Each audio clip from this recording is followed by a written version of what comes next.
Welcome to Read Talk by Read Pakistan. George Orwell's 1984 is a dystopian masterpiece which radically changed the way we think about society. Anna Sewell's Black Beauty changed the way we think about animals. And Uncle Tom's Cabin, especially in America, changed the way Americans think about race. This is what the writers have contributed to shape the society and the people. So, as a torchbearer, as a who throws light on dark side of society, who recreates time, space, and characters, and who plants thoughts of seeds of new thoughts as a writer. Today's modern world is the product of ideas which are transmitted through books from throughout the history, through their books. So it is always a pleasure to have writers, people who have written books, who have transformed societies through their writings with us in these Read Talks sessions. Today we have a retired army officer who has done masters in literature, author of 5 books, Mr. General retired Muhammad Tahir. His first books that changed my life. A professor from Howard University, Dr. Habib, writes that military generals are also known for their writings on strategies and tactics of battlefields, but I find Major General retired Muhammad Tahir endowed with exceptional qualities that are reflected in his books that changed my life. Thank you very much, sir, for being with us. What inspired you to write this book? It's a very interesting story how I started writing. I was invited by National Book Foundation to give a talk, and the topic which was given was books that changed my life. So I had retired and I was sitting at home, and so I thought that I should start writing, and that propelled me in writing the books. Now I have written 5 books, and once you get committed to an idea of writing the books, and it also helps you how to spend your time usefully, gainfully. And when I get up in the morning, often I have started this written in the preface, there's a conflict, a doubt in your mind. What to do today? Do something more useful, or just watch the moments fleet away while I gaze in stupor and in bewilderment? Then I remembered Søren Kierkegaard, who said, one sticks one fingers into the soil to tell by the smell in what land one is. I put my finger into existence and it smells of nothing. What is this word which we call word? Why I was sent here? What is the purpose of my existence? As if I was a kidnapper or a kidnapper of the soul. Now, what he means to say is that why wasn't I consulted? Don't I have a role? So this is the Kierkegaard dilemma. I also felt the same thing, that what is my role at various stages in my life. And then I remembered Rumi, who said, now lost in the crosswords, my heart bleeds wondering which way is home. Now, then I remembered Iqbal, who said, I would not ask where is my beginning, I would rather be more concerned where will be my end.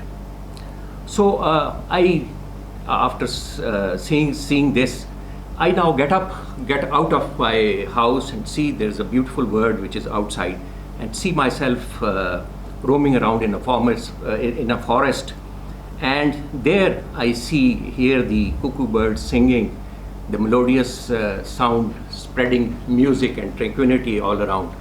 I see the river which moves in serenity, and then suddenly over rocks and snags it runs free. I also felt that my life is reflected there. So I thought that whatever form it takes, life sings because it has a sound, and the music is in the lyrics.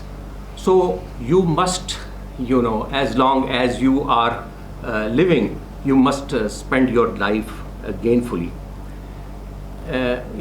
Tagore says, let your life lightly dance on the edges of time, like dew on the tip of the leaf. Then I bow my head in silence and hear the murmur of my own words. Oh God, I thank you for the another day in my life, for me to feel the soft give of the earth beneath my feet, for me to listen to the music of the birds, for me to see the wind blowing. Then, I have written this books that changed my life. From one end to another, this is the lesson which I have learned from various books which I have read, philosophers, writers, various eminent personalities, that life is nothing but ethical living, lived in perpetual gaze of Almighty God. By learning this lesson, I become the mate and companion of people, all as immortal and fathomless as myself. And I realized then that the living rationally and having an ethical life, probably that is the end which everybody should be looking for. And slowly and gradually, once I went from one stage to another, and my last book is on Rumi, you would realize that I would be talking about it. What is ethical living, and but how can we imbibe that light of God into your own heart? Tennyson says, I am a part of all I have met, yet all the experience is an arc whereto gleams that word forever and forever when I move. How dull it is to rust unburnished. How dull it is to sit at one place and then rust unburnished and not to shine in use. So I think as long as there is life, one must spend it usefully and gainfully. Now, I then remembered Nietzsche, who said, I can sing a song and I will sing it now, although I am alone in this empty house, and can sing it for my ears only. So this is what inspired me to write the books, and I started writing, and with one lesson in mind, that life is nothing but ethical living, lived in perpetual gaze of Almighty God. And in the end, in the epilogue, I have said, bring God into your life, an omnipotent, omniscient, and ever-present God, whose message is as important as his lofty image. And second is, the solution is brick by brick reversal of old order through education. So I hope I have answered your question. Thank you very much. So this leads me to the next question. As you are an avid reader, why reading is important to you, and how books play their role to change lives? One of my books is 52 classic books of English literature, and these writers whom I have selected, actually 52 books once I selected, they are all eminent people, those who have got Nobel Prizes and all this. So those extracts which leave a lasting impression on your mind, those I have listed and quotable quotes in this book. Reading of all good book is like conversation with the great minds of the past. And you must have read the quotation Bacon once. He says, some books are to be tasted, some are to be swallowed, some are to be chewed and digested.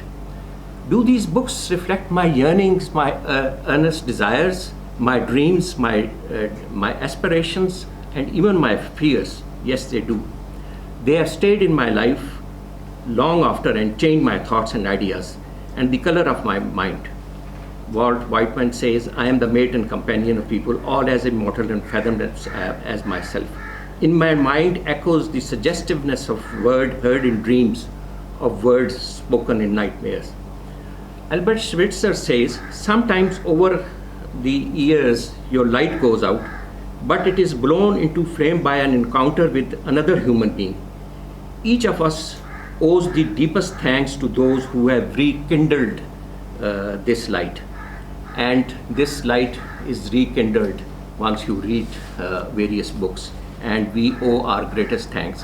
Maybe today I rekindle that light, that flame in your heart, and once you leave more richer, more softer, and more closer to God after this lecture.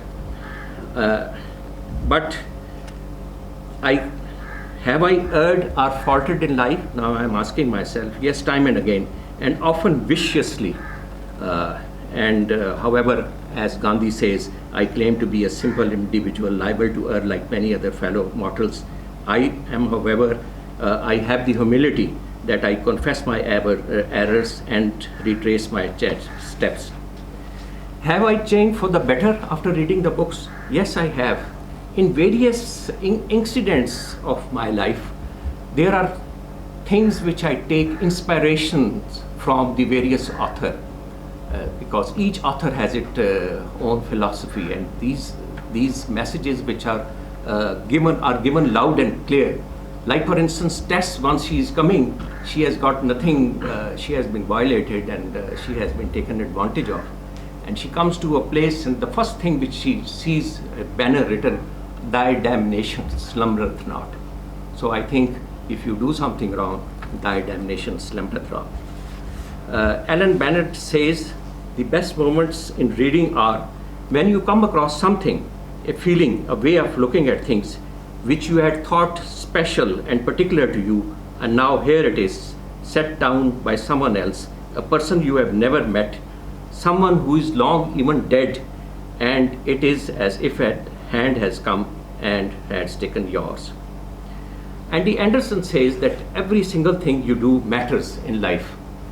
Things which you do today will matter even for the coming generations which will come after so many years. So you have to be very watchful of what you do. And can I really make a difference? Anybody, as he said, that the writers can make a difference. I will just narrate a small story. There was a writer, he used to go to the beach, and there he would, before writing, he would take a stroll on the beach. Once he saw that there was a figure on the beach. He thought that he's a dancer because he couldn't make out what he was doing. So he increases his steps and goes nearer to that individual and sees that he's picking up something and he's throwing it back into the sea. So he goes to him and he says, "What are you doing?" He says, that man says that there has been a tide and these starfish have all been thrown into the beach, and if I don't throw them back, they will all die. And the writer says, "I'm sure you know that you can't make the difference because there are hundreds and hundreds of miles of beach and there are thousands of starfish all around." The man smiles, picks up a starfish, throws it back into the water and said, "I made a difference for that one." So we all have the capability to make the difference. How we do it, I think we have to do it in our life. So, what is your philosophy of life you have underlined in this book, and what is relationship between thinking and living? You believe? Basically, once I wrote this book, I gave Western philosophy, the gist of Western philosophy and Eastern philosophy, and then my own philosophy of life, meaning of life, purpose of life, societal values. What are the societal values? I defined each and every societal values. The first is happiness or cessation of pain, hope and despair, compassion, truth, all these character, integrity, all these things are defined in this book. So from that point of view, this book is very useful. So I can't give you 300 pages to 200 pages my own philosophy of life. I would just say very shortly, in a very brief form, my philosophy of life. If you give values like love, humility, respect, kindness, patience, diligence their rightful place, we will all lead a meaningful life. Concentrate on good things in life and nature, and its effect would be balm on the soul. Don't make money replace God and its quest, oblivious of God's existence. Make peace with yourself and your surroundings and your God, because He is the most compassionate and most merciful. And ask God for forgiveness for the sins committed because of your human limitations. And last but not the least, don't be afraid of solitude. If you can face yourself, you can face anyone else in the world. Now, Voltaire says all people are good except those who are idle. Idleness means inaction, and inaction is a sin. As I advance in age, I find work necessary. And he then says, if you do not want to commit suicide, always have something to do. Now, Plato in Republic says that intelligent man and man with knowledge, he may still have the same animal propensities, you see, but he would control it better. And there is another philosopher, I have quoted him, he says, men, if they choose, will exceed beasts in bestiality. And they would go to the limits in which the beasts would have never thought, because the man has been given the intelligence, and he will use that intelligence for negative purposes. And the reflection you all see in our society, men exceeding beasts in bestiality. And but as you say that man, we will discuss this point of your animal nature once we go over to Rumi and discuss how you can control your base or evil desires and go towards the positive thinking once we go over to that. That is basically, in short, the meaning or the philosophy of life. There are so many other things which I have said that, but I think for a shortage of time I will not go into this. Now, one thing which is very interesting is thinking and living.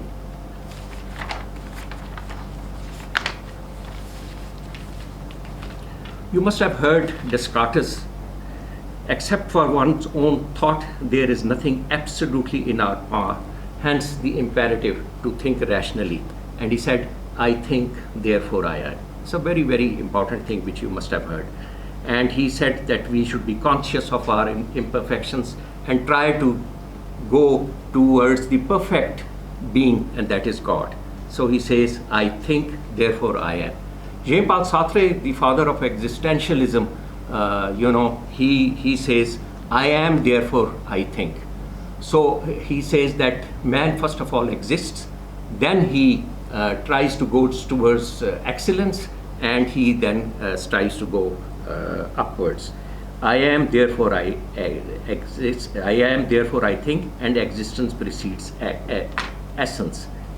Now, Voltaire says that my trade is to say what I think, and whatever he thought it beautifully, because he was a philosopher, and whatever he would say it very nicely and very beautifully. If you read his philosophy, you would come to know about it. Now, Sahibzada Yaqub Khan, you haven't come across him, we have. He came to 2005 in Command and Staff College, and we said that you give your life experience in a short talk which he delivered us to think.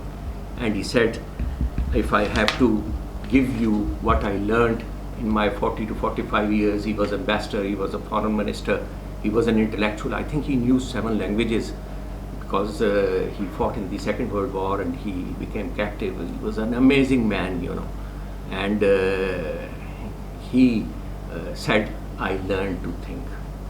Now he says that there is, this thing will stay with you. I learned to think if you have imbibed the essence of thinking. He says there is a joy of music, there is a joy of knowledge, but the joy of comprehension is a much greater joy than you can ever experience. So Descartes says, I think, therefore I am. Jean-Paul Sartre, I am, therefore I think. And Voltaire, my job is to say what I think. And Sahibzada Yaqub Khan, he says, I learn to think. He says that 5 senses will not work. He says that Newton's and Descartes, they have all gone. You will have to develop the 6th sense, and the 6th sense will take you to different levels, and that will only come if you have learned to think. Then he gives an example. He says that from a 40-minute lecture, like for instance, the lecture which you have all attended today, you will not remember it, all the things, but just reflect in your mind few things which you would have taken home, and that is what is you learn to think. Now, with this, I said, combine it with the ability to ask questions, and you would find the solutions. As Russell says, that every day I found myself understanding something new which I had not understood before. I thought all difficulties were over and all problems were solved. So this is a very, very important thing I learned to think. So in values, can you give some examples of humility? Now, the examples which I give mostly relate to the army life. And Field Marshal Auchinleck, he comes to Staff College in 1968, and he's Sahibzada Yaqub Khan, he's the commandant of Staff College. At that time, Ziaul Haq was an instructor. I have also been an instructor in Staff College. So he takes him to a model discussion, and after that, he keeps on listening to the model discussion, and then he asks him, can you come and say a few words? Field Marshal Auchinleck, 70 years of age, shoulders bent with years of service which he has rendered in the army, thinking deeply, goes and he says, I have listened to your talk for the last 2 hours and I have learned much. But there is one thought which keeps on occurring again in my mind, and that is that I have commanded a company, and a battalion and a brigade in battle. I have commanded an corps and army in operations. I have commanded a field army in the theatre of war. But I just thank my stars that I have not been found out as yet, and I could get over with it all. Now just imagine the aspect of humility which he displays. He was a theatre commander, and he says, one thing is that I have not been found out as up till now. Socrates, who was the wisest man in Greece, he says that one thing only I know that I know nothing. And he was the wisest man in Greece, and that is what is humility itself. So I think the prime example of humility is also our own prophet, how he dealt with his various aspects of life, and he was a prime example of humility. The Rising and Setting Sun is the second book. It's a story of father and his son. In a nutshell, what is it about? The Rising and Setting Sun is the rising sun is my son, Veen, and setting sun is myself. So it is it reflects both a rising generation and the generation which is coming to an end. The Rising and Setting Sun is a story of a son whose dreams were his destinies because he believed in them, who had a new definition of success, going from one failure to another without loss of enthusiasm, who was responsible, trustworthy, and respectful, who pledged that he will be true not only to himself but to others too, to be patient in adversity, to silently persevere when the going was tough, to bow one head in humility in success, to stand for a right cause even if you have to pay a price, to resist evil with all the strength, to stand tall amongst your peers, not on the basis of what you possess, but what you are, to do your duty diligently, to speak truth with all the resources and spirit at your command, a special child, a child of nature, born to follow his instincts, his ideas, his dreams, and committed to create a world that would affirm his dignity as a man and uphold the values that have been laid down by gods, sages, philosophers, and thinkers, generation after generations. Rising and Setting Sun is the memories of a father. And here I have, in the end, quoted Tennyson, if I had a flower for every time I thought of you, I could walk through my garden forever. The memories of my son were my garden. I would walk into this garden, stop, pick, and caress the roses. and the life looked beautiful. It's the memories of a father who feels the shadows lengthening on him, who sees the winter of his life and is surprised how he got there so fast, who feels there are many things I wish I hadn't done and many things I should have done. But indeed there are many things I am happy to have done. It's all in a lifetime. Who sees the people in his life break one by one and wonders when your turn is going to be, or if it has already happened. Now it starts, basically, I was inspired by a letter, A Stone for Danny Fisher, by a letter in which Danny writes a letter to his son after his death. And it's a beautiful letter by Harold Robbins. So that letter stayed in my mind. So it is basically in a form of letter which I have written to my son. My son is, is based in investment banker. He's a graduate MSc Honours from London School of Economics. He's doing, mashallah, very well. May God give him big life. And this letter is his life. It shows immense love which a father can have for his son. And then half of it is my life, in which I say my faults, mistakes and regrets. And I have traced his life from the day he's born and from the day till I die. In the end, I also say farewell to him, and I tell him to hold my hand like I took your hand and you took the first step. It's very emotional, very personal also. And it starts by saying, you come to my grave holding the hand of your son. Within you there is a small and creeping out your father. The child looks at the stone where my name is written. He looks at you in bewilderment, his eyes wide open, staring in disbelief, trying to figure me out. He puts his little hand on your face and then on the stone, on the white stone, and tries to fathom who I am. Who is this person you call father, and why the tears roll down from your eyes when you softly whisper my name, little knowing the indomitable bond existing between you and me. He doesn't know that you cannot forget me, because I'll always be there in the beat of your heart and whisper in your ears. I am only a memory, an image in your mind, in his mind's only a grey and white monument of stones.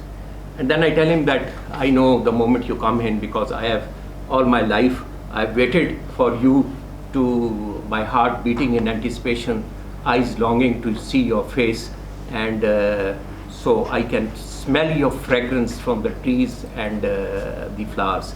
So it's again very emotional. And then I say that I know your voice and your laughter, because your voice and your laughter echoed in my ears long after you were gone, and it reverberates in my ears today. I know the shine in your eyes when you are happy, and your tears flowed from my eyes when you were sad. I would go to the next one of the questions, and that is my faults, mistakes and regrets. I think that would be very useful for everybody, that what faults have I committed in my life and what are the regrets. Maybe you would be able to learn something. First is the fallacy of giving up or losing sight of what makes one happy. And neglecting this duty and sometimes stretching myself to my limits complicated my life and gave me uneasy moments later, neglecting your own self. Secondly, I too experienced an uneasy balance of ambition and monstrous fears. Whereas ambitious was a positive impulse, giving undue powers to my fears robbed me of essential pleasures of life. Fears of losing my freedom to control my life, fears of failure, fear of rejection, fear of loneliness, fear of unknown. I found out that 9 out of 10 times my fears were baseless and were not true, and not based on rational thoughts.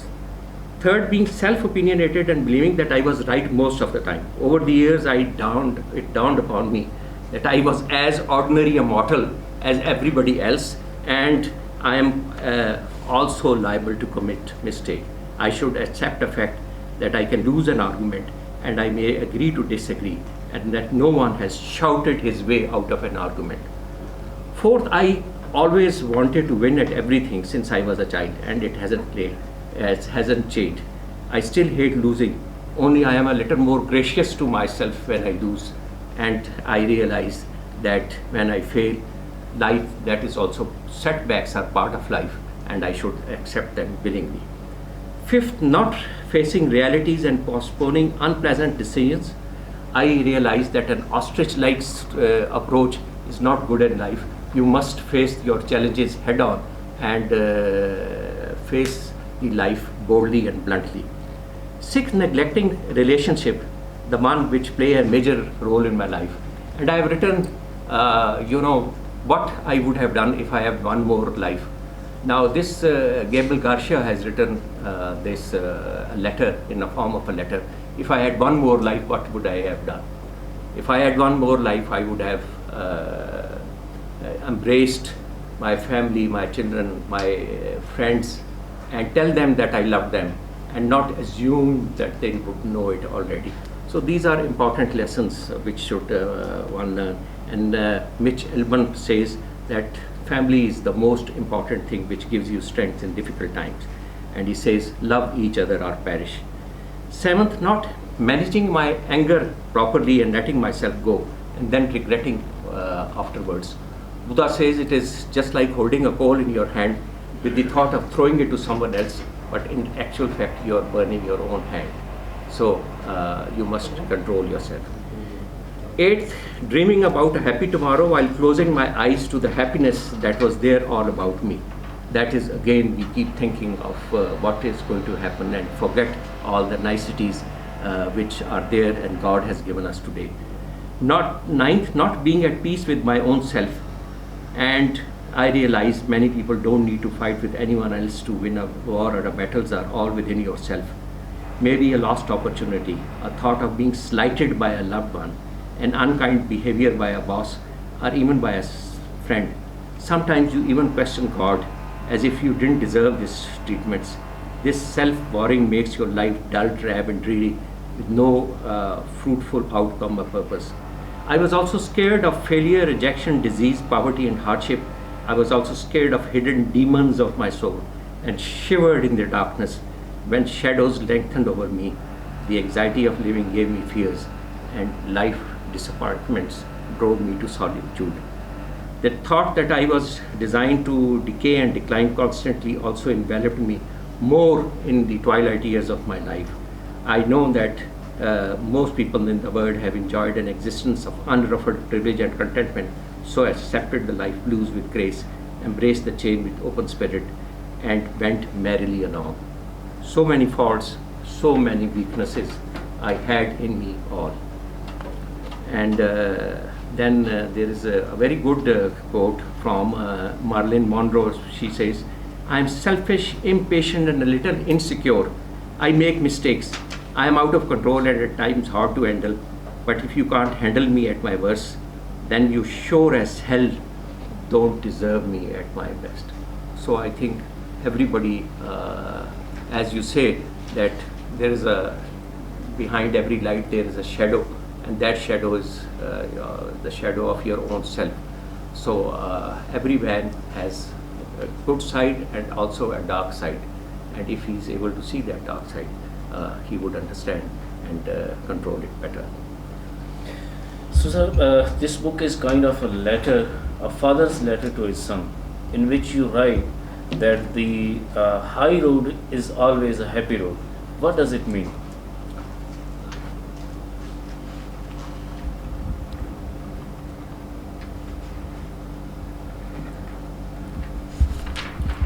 Solomon is a king, and he has made a temple in Jerusalem. He says, whatever my life desired, I kept not from them. I withheld not my heart from any joy. But behold, all was vanity and vexation of spirit. So you would find that sometimes all life is vanity and vexation of spirit. And then he gives three things. He says the first is the satisfaction from being good at what you do.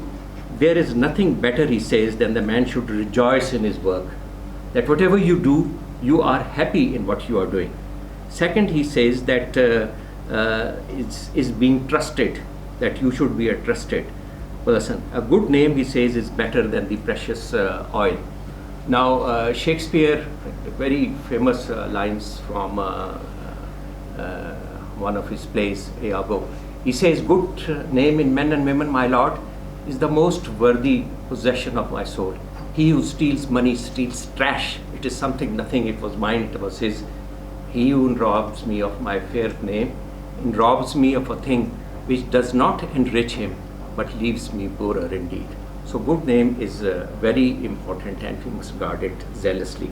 And third is, you must be committed to your principles that you hold paramount, so that we organize our lives in what we believe. So Socrates, I am again giving the example, he was, he believed in a monolithic God, one God, and he was told to renounce his proclamations, otherwise they will give him poison. And he says, once he's there, and his student Plato, it's a beautiful thing, the whole Greece is there because they are going to poison him, and he is willingly taking the poison. He says that I am 70 years of age, incidentally I am also 70 years of age. He says, I know it is how much my time is over, and I can willingly sacrifice my life, but I would not sacrifice my principles. And then he says that be of good cheer, he told his sorrowing friends, you are burying my body only, and not my soul. His immortal words, but it is now time for you to depart, for me to die, and you to live. But which one is going to be in a better state is unknown to anyone except God. 52 classic books of English literature. This shows your deep interest in literature. Can you please give some extracts from books, some books which you think are fascinating? One of the books which has always stayed in my mind is a test, because it was once we were doing MA English Literature from Punjab University. That was at that time, aapko pata hoga, it was in our course. Now, the philosophy of Hardy is that we are on a blighted planet, and all our misfortunes come because we are at the wrong place. Now, what happens is that Tess' father is very sick, so they don't have much to eat. So with a cart and a horse, the name of the horse is Prince, and they are going to sell the vegetables into the market, because if they don't do that, then they will have nothing to eat. At some intersection, they meet an accident, and Prince, the horse, dies. And then they both, Tess and her little brother, they are walking on a street in South Wessex, holding hands. Tess is holding the hand of her brother, going on road to South Wessex. Abraham turns back and makes observation on stars, whose cold pulses were beating in serene dissociation from the two wisps of human life. Now imagine what he's saying is that these stars, they were serene, they were dissociated what was happening in the world. And Abraham says, did you say that the stars were the word Tess? Yes, replied Tess. And like ours, says Abraham. I don't know, but I think so. They sometimes seem like apple on our stubborn tree, most of them stubborn and sound, a few blighted. Now her younger brother says, which do we live on, a splendid one or blighted one? And Tess says, a blighted one. It's very unlucky that we didn't pitch on a sound one when there were so many of them, says Abraham. It's very unlucky that we didn't pitch on the sound one. And yes, said Tess. And then he says, what would have happened if we were on a sound one and not on a blighted one? And Tess says that father won't have been sick all the time, and he won't be so creepy, and mother won't be coughing all the time and washing clothes and not finishing it. So I think it's a very, very pathetic story, but it also has a lot of lessons, and the philosophy of Hardy is summarized in this. So One more book which I would recommend you to read, though I think if you see the gist, all 52 books are so beautiful that you would love to read all of them. It's Tuesday with Maury, Mitch Elbon. He writes, one day he finds that on a TV he sees his old professor who's dying. And he said, oh, he was my university professor and I must go and meet him. So he takes time off every Tuesday to meet him. And every Tuesday, once he meets him, the professor gives him one lesson of life. And after 14 lessons, that is, he bids him finally, bids him farewell. And each lesson is so beautiful, which is given in this book. And it says, if you have peace with the idea of dying, you would have peace with the idea of living. If you accept you would die, now this is the professor talking, anytime, it would not make you ambitious as you are. If you know you are dying, you would make sure that you would be drawn towards more spiritual things. Because I know my time is almost done, I am drawn to nature. Yes, I look at the window and see how many trees changing color, how strong the wind is blowing, as if you can see the time actually running out of the window pane. That ends a life and not a relationship. He says, what is the idea of a perfect day? What is the idea of a perfect day? And he says, if I had one more day to live, what I would have done. And he says, it's very beautiful. He says, I would get up in the morning, go for a swim, have a lively breakfast and my favorite things. And then I would call my friends for lunch. I would talk about their fantasies and various problems, and I would tell them that how much they mean to me and how much we matter to each other. Then go out for a walk in the garden and hear the birds birds singing, and then I would take in nature, and then would go for a dinner, to go to a restaurant and have pasta and a good night's sleep. So he knows that if I do not have one more day, so how I would like to spend it. So each and every moment of your life is important, and that's how it's here in this book I have written, if I had one more life to live, what could I have done? And there are various aspects which I have reflected. I think if we take more time, we would miss Rumi, and I don't want to miss Rumi. I think. Yeah, thank you, sir. The Philosophy of Rumi and its relevance in the present time is your fifth book. Is Rumi relevant in present times?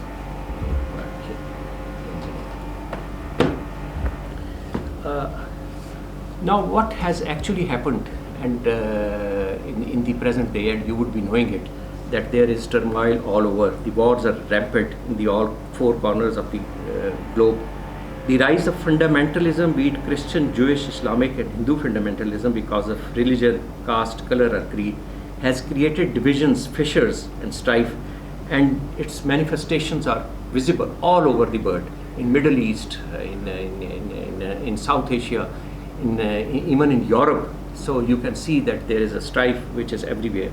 And the Rumi presents an alternative solution to what is going on. His teachings are a breath of fresh air and gives lessons of tolerance, inclusiveness and acceptance of others by inculcating in ourselves a spirit of love, not only of God but also of humanity. He says we can all coexist, love and respect each other. Now, if you see what has been the message for the various religions which they have given, the first lesson, if you look at Islam, it says that you must desire the same thing for your neighbor as you desire for your own self. The Christian message is love thy neighbor as thyself. And the Jewish message, I have never believed that they ever give any care to religion, and that is that if somebody hits you on one cheek, you offer the second cheek. All these lessons, they have lost their relevance in the present times, and there are two types of groups which have come up. One is the fundamentalist of any religion. It is not specific to Islamic, though they have made so much Islamic phobia. And the second is the absolutely separation of religion from your life in the Western world. And it is utter disregard of spirituality in the Western world, and especially in USA. So Rumi offers a purification of the soul with the practice of religion, binding thoughts for humanity based on love, interfaith and interfaith harmony, and provides sense of dignity to everybody. And now there was before Rumi, there was a different in the Islamic spirituality. There was Ghazali. You must have heard about Ghazali, and he was so afraid of God. He was so scared. He said, "You can't even pray to God, because how can you ask Him for something? You have to accept everything which God gives you." He was so afraid that it was to the extent of paralysis, and he left his teachings. He was author of various books, goes to Syria, goes to a madrasa, and he becomes a janitor there. And 10 years he spent in that mosque, cleaning the mosque as a janitor. And his books were being taught in the same madrasa. And one day he saw there was a gathering, and he saw that they were discussing some issue, and they asked him a question, and the ulama there and the teachers, they couldn't answer. So he went there and he answered that question. And they looked at him and he said, "If we can't answer, how can we accept that a janitor would be able to answer this question?" He smiled and he left that place. He didn't tell them that the books which you are reading, I am the author of this. That is a supreme example of humility. So he's so much to the extent of paralysis that he's so scared of God. And there is a beautiful poem which I have it with me. One day he gets up in the morning, he says, "What day is it?" His brother tells him it's Tuesday. He says, "Okay, bring my shroud." So the white coffin is brought, he wraps himself in that shroud and he dies. And once they look up his bed, they find something which he had written on it all. And what he has written that up till now I was in a cage, and now I am freed from that cage and I am going to meet my Lord. Rumi gives the same example very beautifully as well, because he says that Rumi's death is celebrated as not his death but as a day of celebration, because he is going to meet his Lord on that day. And his basic philosophy, I will talk about it a little later. Rumi says, "You ask me, who are you? And with such shaky existence, how can you fall in love?" Now it is God, he's talking to God. "You ask me, who are you? And with such shaky existence, how can you fall in love? How do I know who I am and where I am? How can a simple wave locate itself in an ocean? You ask me what I am seeking above and beyond. The pure light that I once was," he replies, "the pure light that I once was, and why I am imprisoned in this cage named body. Yet I claim to be a free bird. How do I know how I lost my name? How do I know how I lost my way?" As he said, now lost in crosswords, my heart bleeds wondering which way is home. And he says, I know for sure it was all straight before I was seduced with love." And Rumi, somebody, it is again in this, from the very beginning, I have said, who was Rumi? And he says, "I do not know myself. Define and narrow me, you starve yourself of yourself. Nail me down in a box, that box is your coffin. I do not know who I am. I am an astounding lucid confusion. I am not a Christian, I am not a Jew, I am not a Zoroastrian, I am not even a Muslim. My place is placelessness. I do not come from India, from Khorasan, from China. I don't belong to any land, ocean or sea. Nature cannot own me, nor can heaven. My sign is to have and give no sign." And people are asking him, "Then who are you?" He says, "You can't fix my identity. You say, see my eyes, my ears, my nose, my mouth. They are not mine. I am the life of life. I am that cat, this day no one. I have thrown duality like an old dish rack. I see and know all word as one, always one. So what do I have to admit? Who is it that it is speaking to you? Admit it and change everything. This is your own voice echoing of the wall of God. And this is what Rumi says.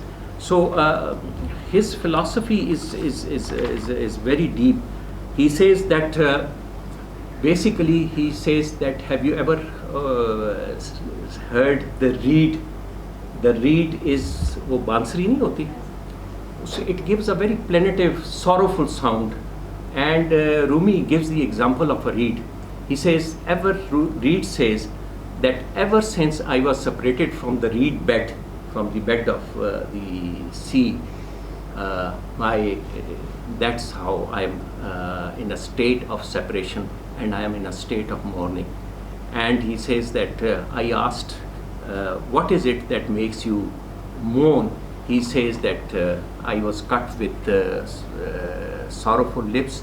It's the pain of separation which makes me mourn. And Rumi, he's feeling the same separation.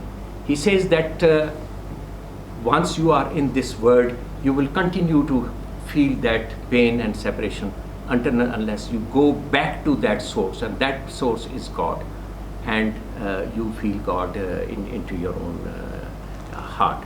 Now, I think one of the questions is about what is Islamic spirituality. So I would Philosophy of Rumi. philosophy of Rumi, and I'll just talk of Because he is known to be a prophet of love. So his philosophy of love. what is Sufism. I will just give a bit of Sufism aspects, and then I will talk of his Rumi's philosophy. And Sufism is, Al-Shafiq defines it as inner-oriented, ego-erasing, eye-opening journey that encourages us to think more deeply into the microcosmos that is individual and macrocosmos that is the word, and the force which unites the two, that is love, that is God.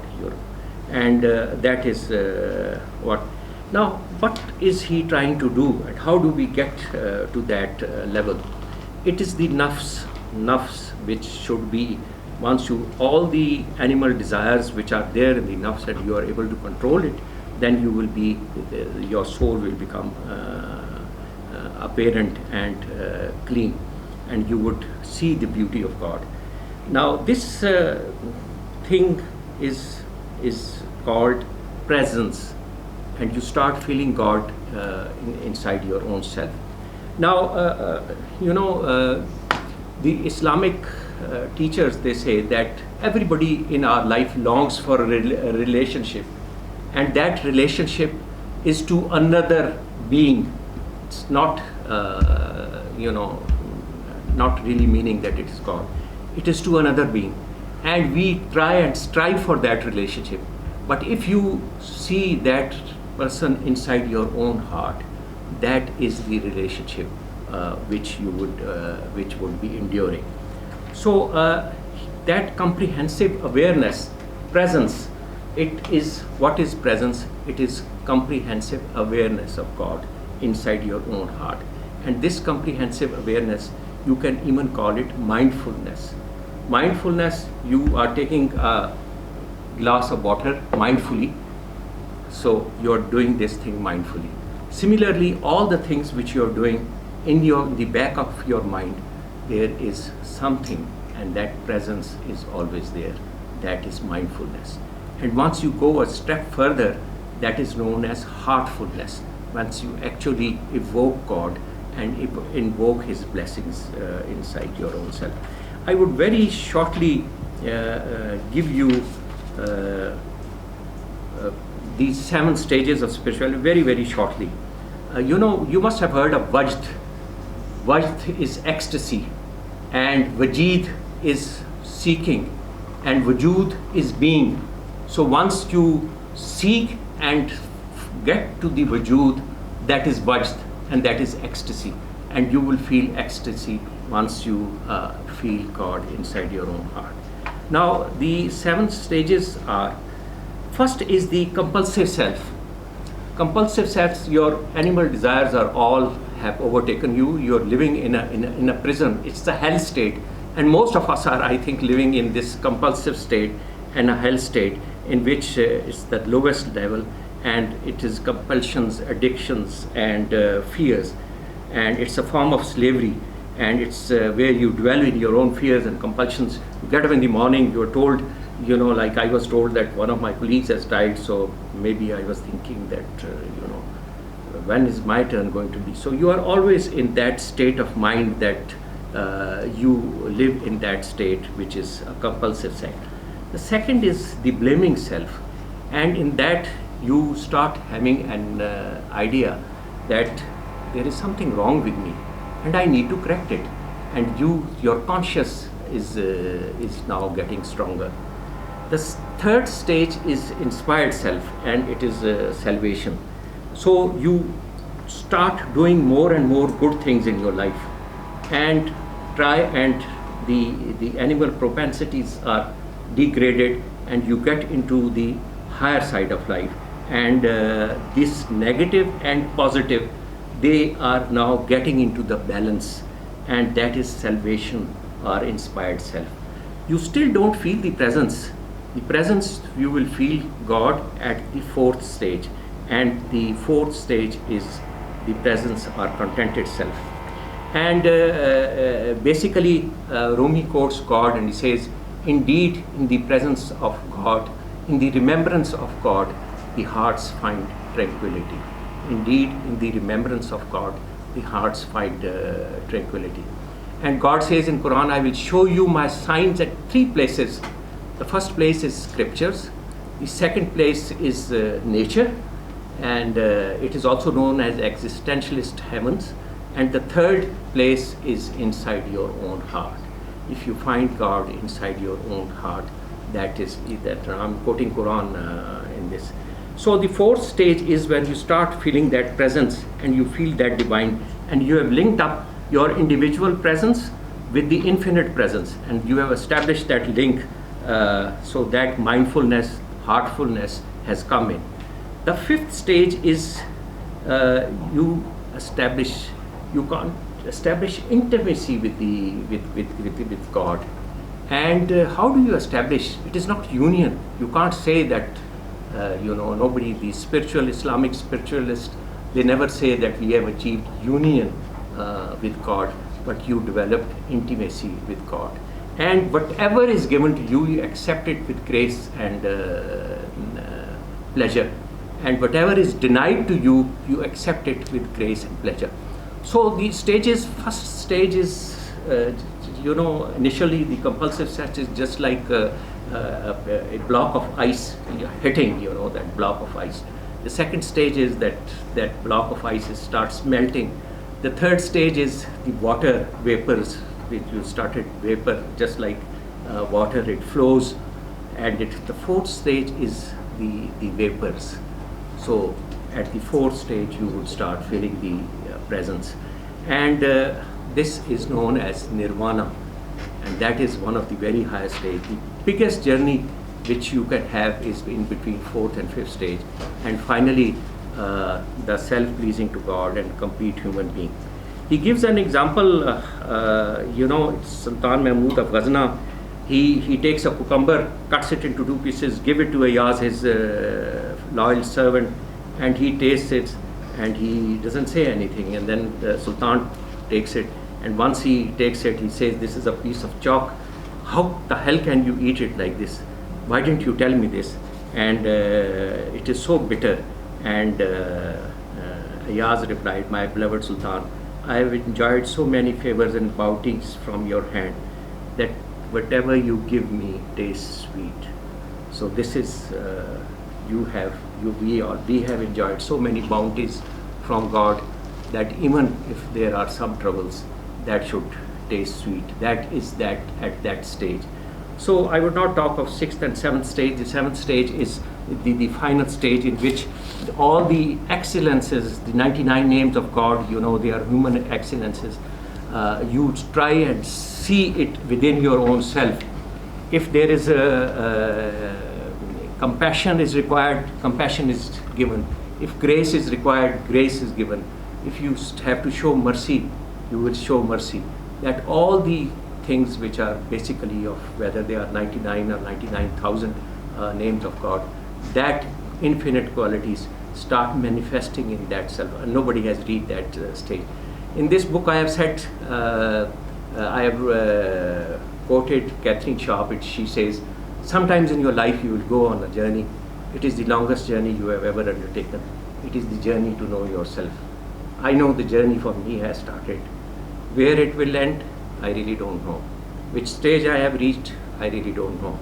And my only regret in life is why I took the plunge so late in life. Because if I had taken it earlier, my life would have been much more peaceful, graceful, and more tranquil in facing the various things.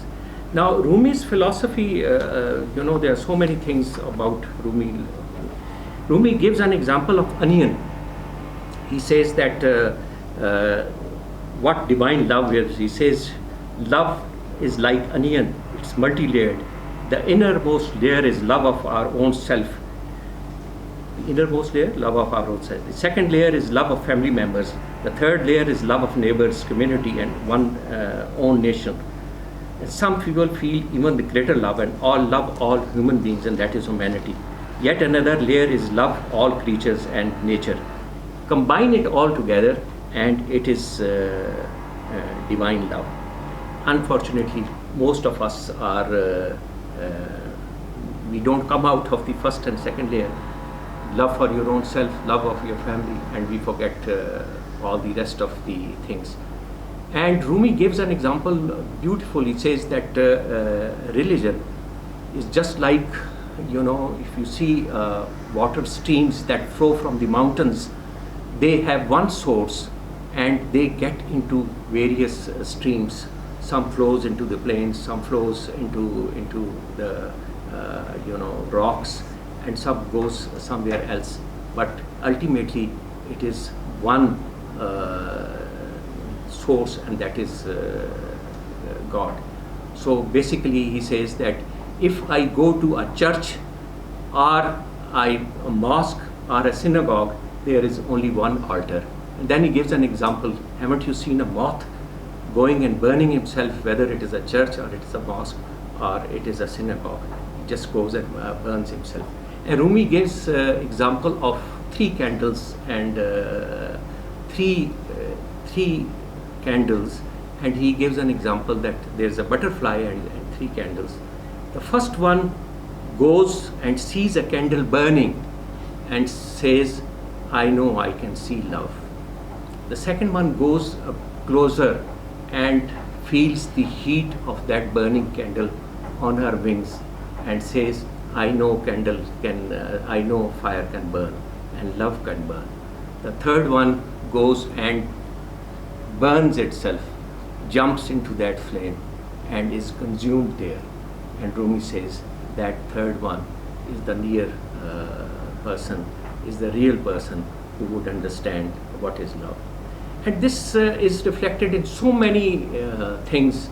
This is one of the examples, the beautiful stories which he has narrated.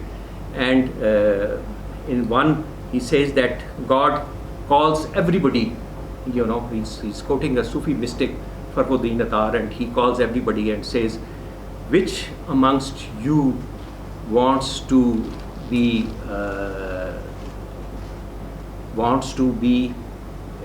saved from the lowest of the hell?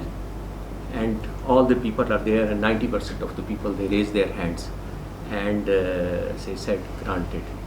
Then he says, which amongst you wants to go to my highest place of Jannah? And 90% of the people still raise their hand, and he says, all right, granted.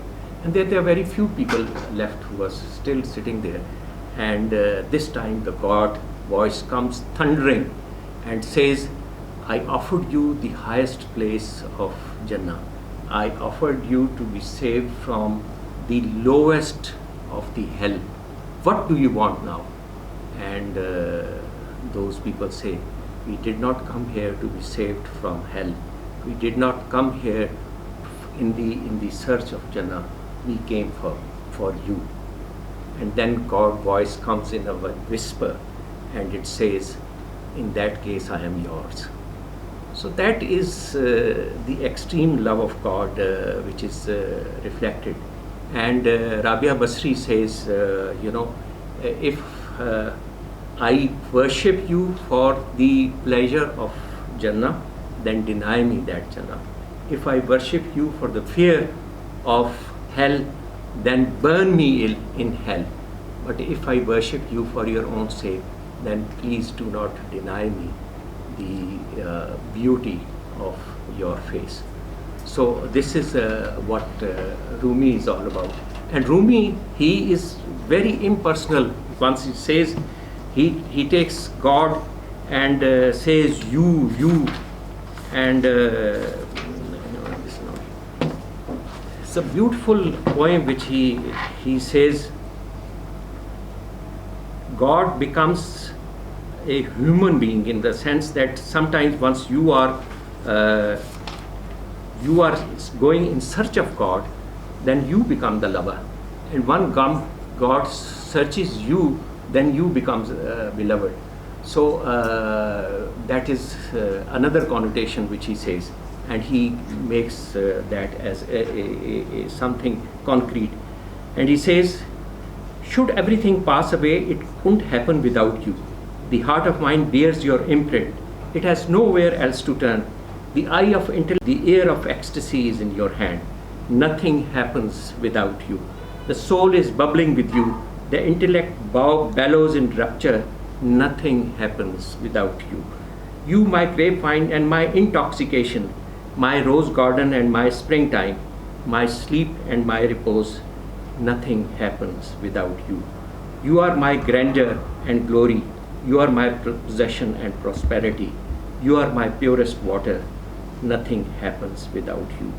So this is a different sort of a relationship, and this love is so intense, which he says that at one place he says, there is I was raw, I was cooked, and then I was on fire. And there is then another place he says, there is a treasure buried deep into the center of the earth. There is a treasure buried deep into the center of the earth. It is hidden from infidels and people of faith alike. I have seen it, and it is love.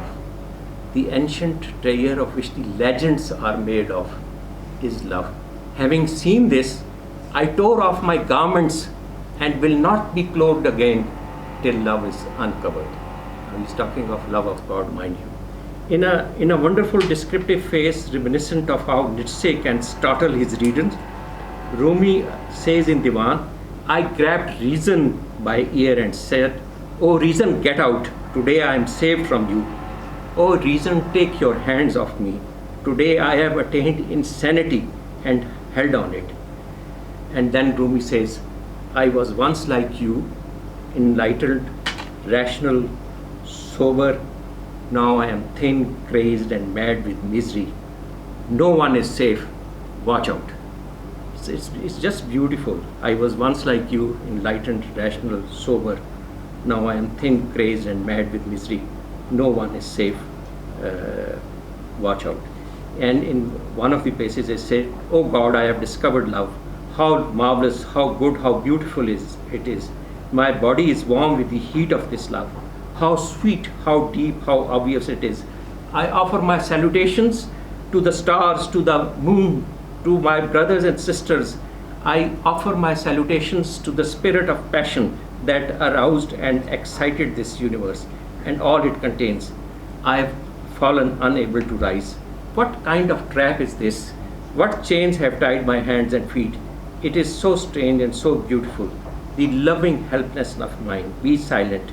Do not reveal the secret of my love."